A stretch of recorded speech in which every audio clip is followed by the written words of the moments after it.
Hi, this is Kim Sherry again. Today we're making sweet potato pie with layers of chocolate, salty sweet pecans, and marshmallow topping.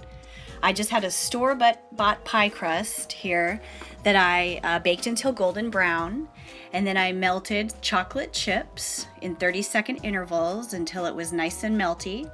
Now you're just going to line your pie crust with this chocolate to give it a nice chocolatey crunch after your filling goes in. Now while I'm doing this, I'll tell you that I baked 2 sweet potatoes for about an hour at 350, and you're just pretty much going to take the skin off and mash them as you would regular mashed potatoes. This recipe calls for about 1 1/4 pounds of sweet potatoes. And I'll tell you right now that this recipe makes enough filling for, I've found, 2 pies. So what you want to do is mash these to the consistency of mashed potatoes, a nice creamy smooth filling. As you can see, mine here are a little tough. I probably did not cook them long enough.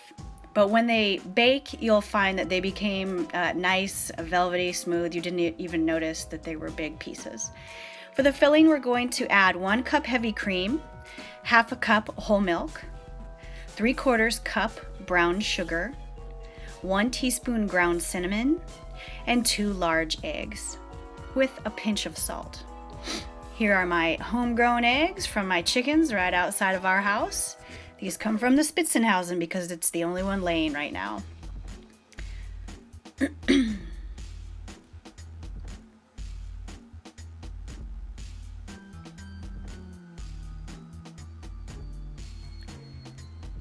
So you just want to mix this concoction up until it is very smooth.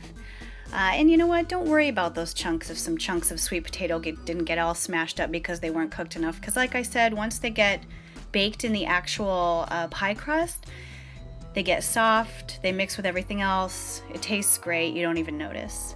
It's a very forgiving pie. There's so many flavors going on. It's wonderful.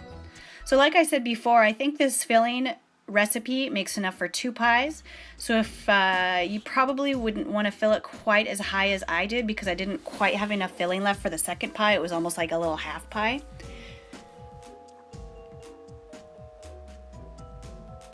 And while that's baking, I am going to make our salty sweet pecan mixture. I recommend making a double batch at least of this because your family will be picking at it to snack on.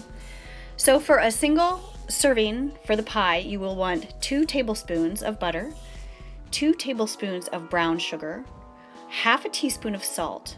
Now you're going to mix all that up until very well combined, just probably over medium heat. This is super easy, and it's also great on salads, and like I said, just for snacking. My family loves it. And I kind of hand crunched up the pecans, so there's a lot of different sizes. There's teeny little bits, there's big chunks of pecan, pretty much everything in there. Now you're just going to want to coat these with your mixture. Just cook it on, medium high for a couple minutes and then set it to the side to cool down. And don't be surprised if like half is gone when you come back to it, because your family takes it all. So here we're going to put about half this mixture on the pie, and then just distribute it evenly throughout the top.